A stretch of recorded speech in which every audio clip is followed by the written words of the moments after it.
Kapag sinabi nating mabuti ang isang tao, ang ating maiisip, sila ay matulungin, mabait sila, at tapat, at marami pa silang mabuting katangian. Kapag sinabi nating masama ang isang tao, alam na natin kung ano ang ginagawa nila. Napaka-interesting ang topic natin ngayon. Sa video ito, ibabahagi ko sa inyo ang 12 signs na isa kang mabuting tao. Number 1, pantay ang pagtrato mo sa ibang tao. Kung hindi mo tinitignan ang sarili mo na mas ka pa kaysa sa ibang tao, isa kang mabuting tao. Sa panahon ngayon, marami ang mabuti lang sa social media. Maraming nagkukunwaring mabuti para lang magustuhan sila ng maraming tao at para sumikat sila ng mabilis. Pero sa likod ng mga tao, sa likod ng camera, mataas pala ang tingin nila sa kanilang sarili. Ang tunay na mabuting tao ay hindi nila itinuturing ang kanilang sarili bilang mabuting tao. Tao na ang makakapagsabi kung mabuti ba silang tao o hindi. Number 2, tumutulong ka sa nangangailangan. Ang unang sign ay pantay na pagtrato sa kapwa. So ibig sabihin na wala rin tayong pinipiling tao na ating tutulungan. Kung ito ang ginagawa mo, kung wala kang pinipili, wala kang favoritism, sign na yan na mabuti kang tao. May mga tao kasing tumulong lang doon sa taong gusto nila o doon sa mga taong ka-level nila. Dapat walang diskriminasyon. Kung may nangangailangan ng tulong, tulungan mo. Huwag mong pansinin kung ka-level mo ba sila o hindi. May maibabalik ba sila o wala. Basta't ang importante ay nakatulong ka sa kanila. Tumulong ka ng walang inaasahang kapalit. Tumulong ka dahil kailangan. Para naman may pakita mo sa mga tao na kahit ang daming masamang tao sa mundo, may mabuting tao pa rin katulad mo. Number 3, hindi ka naninira ng tao. Kung hindi ka tsismosa, kung wala kang sinisirang tao, isa yung sign na mabuti kang tao. Wala pang mabuting tao na nakikita mong nagkakalat ng chismis. Sila kasi yung mga tao na walang pakialam sa baho ng ibang tao. Hindi sila interesado sa chismis. Wala silang panahon para makinig o magkalat ng chismis o manira ng iba. Respetuhin mo ang private life ng ibang tao. Kung makita nila na mataas ang respeto mo sa kanila, pagkakatiwalaan ka nila at re-respetuhin ka din nila. Number 4, hindi ka sinungaling. Sinungaling ka ba? Minsan ba'y nagsisinungaling ka? Pero alam mo, tayong lahat naman ay nakapagsinungaling na. Wala namang malinis na tao. Pero kung palagi kang nagsisinungaling, hindi ka mabibilang sa mabubuting tao.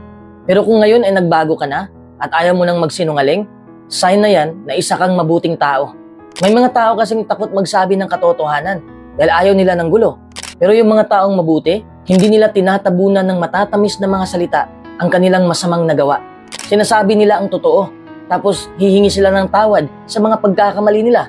Alam ng mga mabubuting tao na masakit ang katotohanan, pero mas pinili nilang sabihin kaysa naman makitang ngumiti ang isang tao dahil sa matamis na kasinungalingan. Number 5, hindi ka nananakit. Kung hindi ka naninira, nagchichismis, nananakit, isa kang mabuting tao. Isa sa mga katangian ng mabuting tao ay hindi makasarili, hindi nangungontrol, hindi bastos magsalita, hindi bastos kumilos, hindi sila nangingialam. May respeto din sila. Palagi nilang iniisip ang kapakanan ng ibang tao.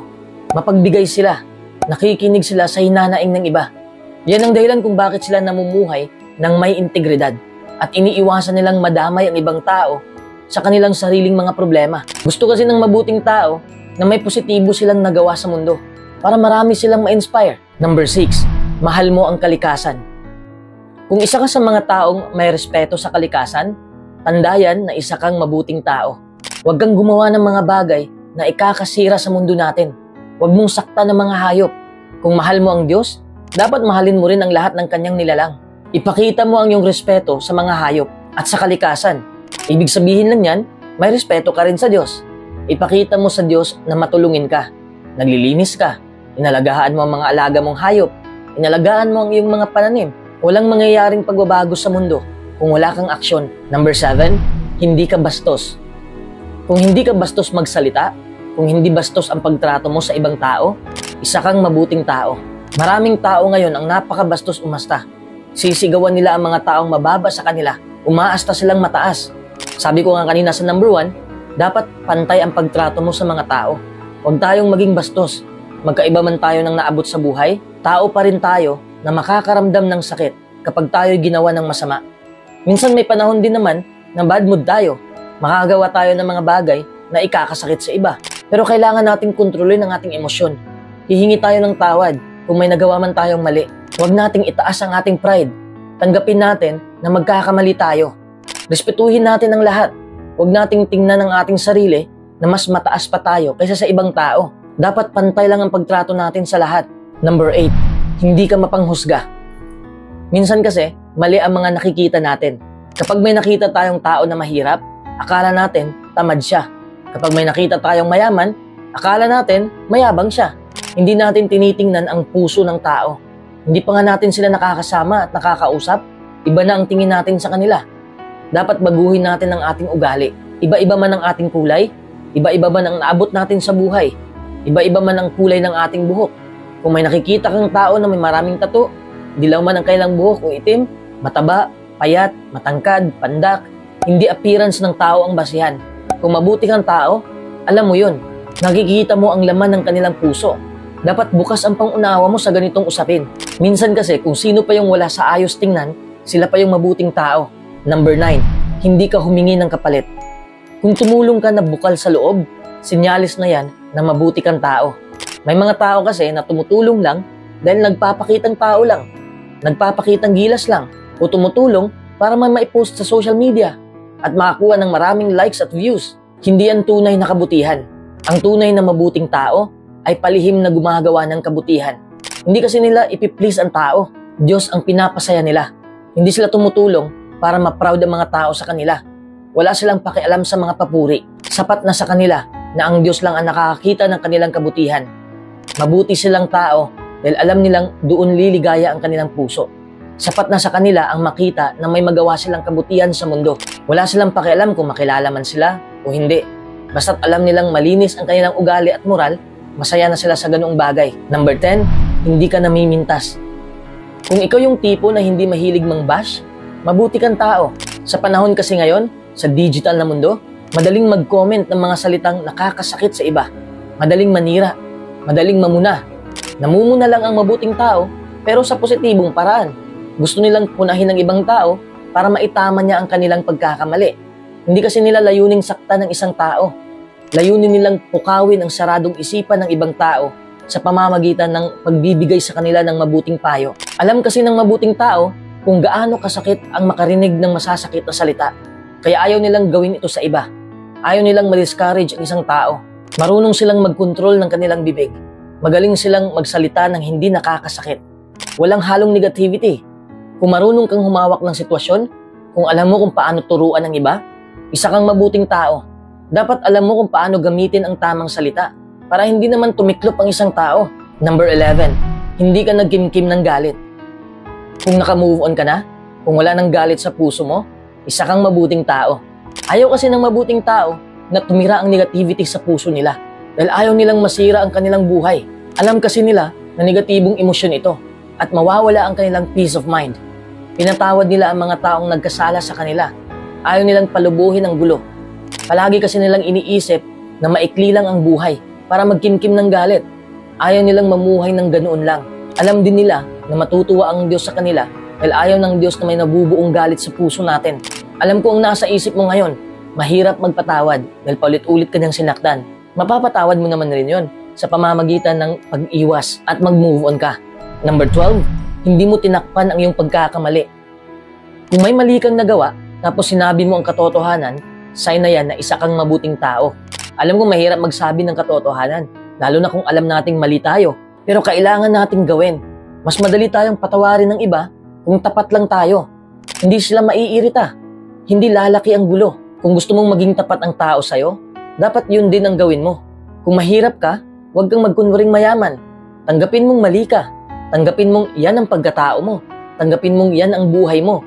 Huwag mong takpan. Huwag kang mahiya na imperfect kang tao. Kung may mga mali ka mang nagawa, pwede mo namang baguhin yon.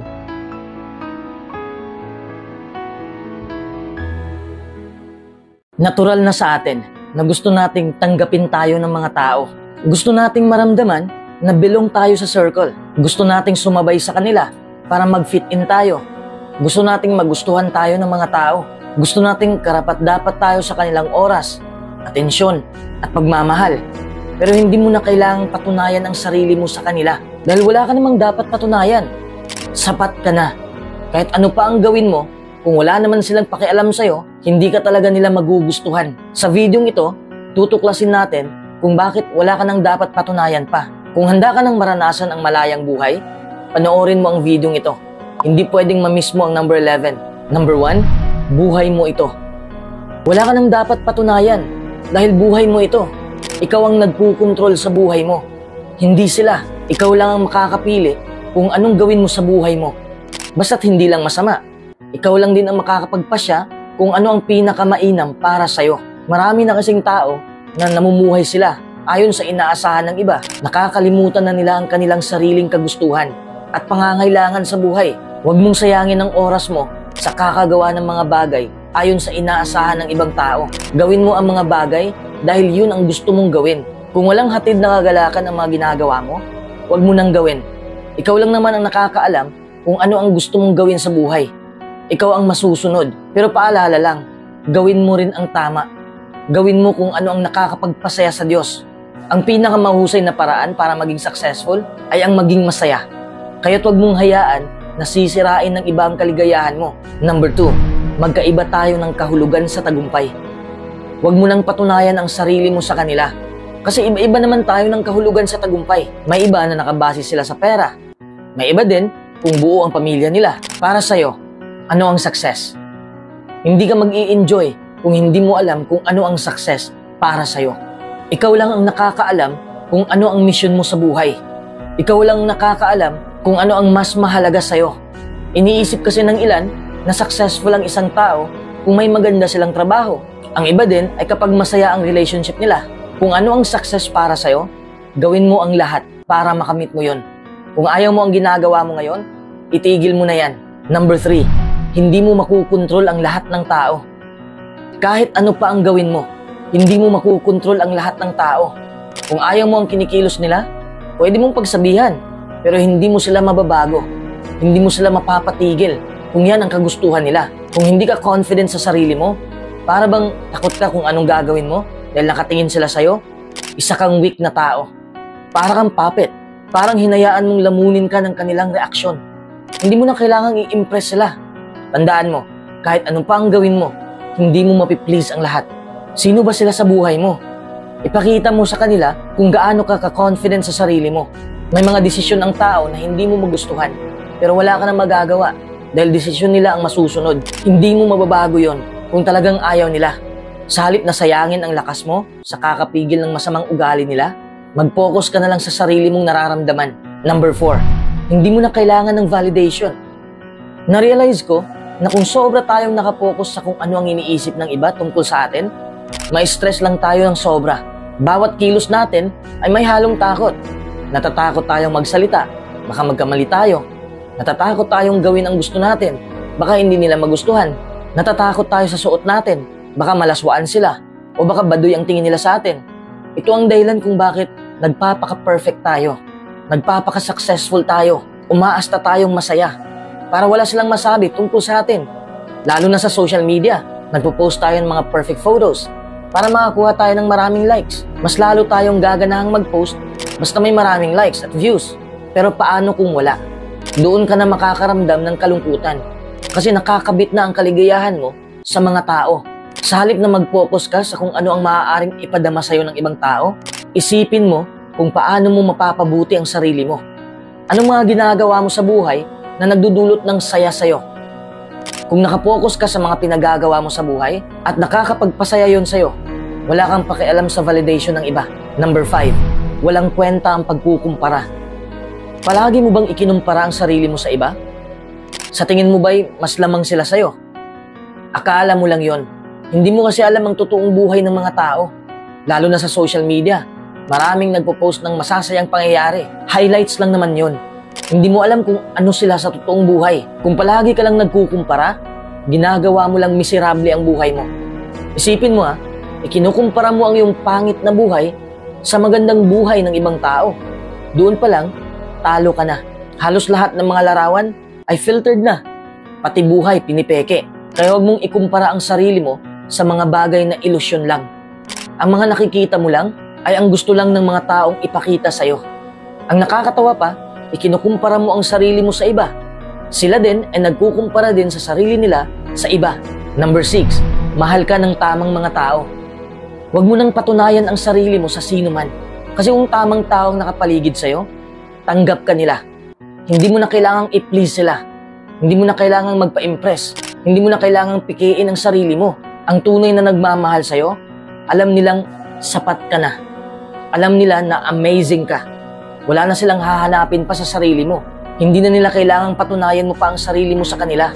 Kung hindi nakikita ng mga taong nakapaligid sa'yo kung gaano ka ka-amazing, lumayo ka na.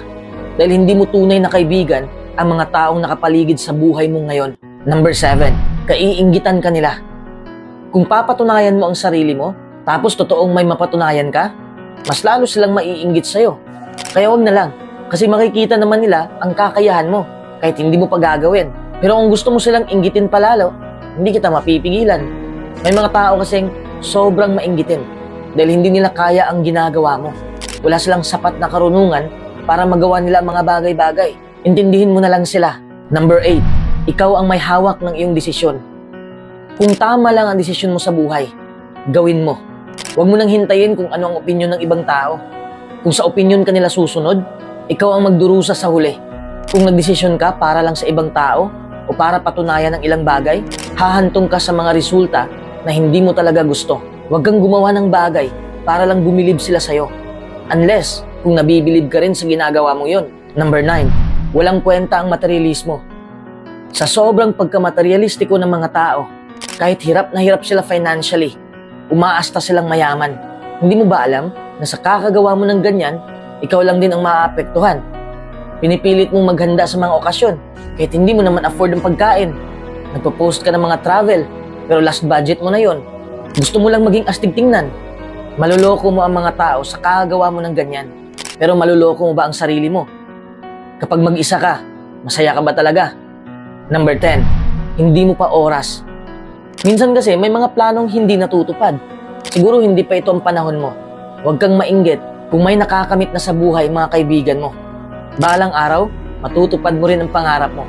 Huwag kang mag-expect masyado para hindi ka ma-disappoint ng sobra. Hustle ka lang ng hustle. Makikita mo rin ang bunga ng pinaghirapan mo. Matatagalan man yon, huwag ka pa rin titigil. Tandaan mo lang, kung ano ang nakamit ng ibang tao, posibleng hindi kayo pareho ng matatamasa. Tanggapin mo ang katotohanan na hindi mo kontrolado ang pangyayari sa mundo. Number 11, tao lang tayo. Hindi tayo robot.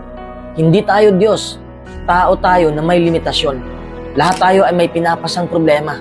Kung nahihirapan ka ngayon sa buhay at sobra kang nag-aalala, tandaan mo na ganito rin ang naramdaman ng mga taong nakasalamuha mo. Hindi mo lang mahahalata kasi hindi naman sila nagpapahalata. Kinakaya rin nila ang kanilang problema. Minsan madi-discourage ka. Mawawalan ka ng gana sa buhay. Panghihinaan ka ng loob. Hindi lang ikaw ang nakaramdam ng ganyan. Ako rin. May problema din ako sa buhay. Pero lumalaban pa rin ako. Magpakatatag ka. Okay? Tandaan mo, tao lang tayo. Number 12, hindi mo mapiplease ang lahat. Bibigyan kita ng halimbawa. Halimbawa na lang natin na isa kang papaya. Kahit gaano ka pa katamis, hindi lahat ng tao ay gustong kumain ng papaya. Nakuha mo ba ang punto? Kahit gaano ka pa kagaling, kaganda, katalentado, hindi lahat magugustuhan ka. May ibang tao na hahanap ng pagkakamali para mapatunayan nila na hindi ka nila gusto. Kaya't pag-isipan mong mabuti kung sino ba ang piniplease mo. Baka mapagod ka lang. Iba-iba kasi tayo ng kagustuhan sa buhay eh. Katulad ng mga pinapanood natin, hindi lahat gusto nating panoorin. Hindi lahat manonood sa video ko. Konti lang ang mga views ko eh. Pero hindi dahilan yon para hindi na ako gagawa ng ganitong content. Yan din dapat ang ipasok mo sa isip mo. Hindi porket may mga taong hindi masaya sa pinagagawa mo, ay tumigil ka na rin. May ibang tao dyan, kahit konti lang sila, na gustong-gustong makita ang mga pinagagawa mo. Imposibleng mapasaya mo ang lahat. At hindi mo responsibilidad yon. Hindi mo obligasyon na pasayahin ang lahat. Kung palagi ka lang nakapokus sa ibang tao, makakalimutan mo ang sarili mo. Hindi mo makikilala ang sarili mo. Hindi mo na alam kung ano ang gusto mo sa buhay. Hindi mo na ma-enjoy ang buhay. Walang sino man ang makakakita ng mga bagay sa eksaktong paraan na ginagawa mo o sa eksaktong paraan na ginagawa ng isa't isa. Kaya literal na hindi mo magagawang pasayahin ang lahat. Gaano man kahirap ang iyong pagsisikap, tandaan mo, mahirap gawin ang lahat ng ito pero worth it naman ang resulta.